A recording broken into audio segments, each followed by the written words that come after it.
আমরা আগর আলু তুলতেছি, স্টিক আলু তুলতেছি।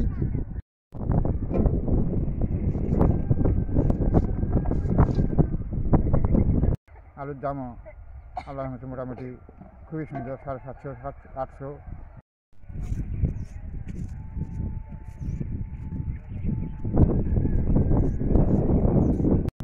আমরা স্টিক আলু আগাম আবাদ করছি, বিঘায় 70 থেকে 80 মণ ফলন হচ্ছে।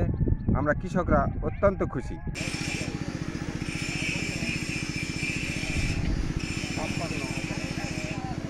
গতকালকের বাজার সাদা গোল আলুটা ছিল 580 টাকা, আর স্টিক ছিল 800 টাকা। মোটামুটি ফলন ভালো। বিঘা প্রতি তাদের 16 থেকে 20,000 টাকা খরচ হলেও পক্ষান্তরে বিঘা প্রতি আগাম জাতের আলু 70 থেকে 80 মণ হারে ফলন হচ্ছে। সেই আলুগুলো এখন যে বাজার দর, তাতে প্রায় 50 থেকে 60 হাজার টাকা বিক্রি হচ্ছে।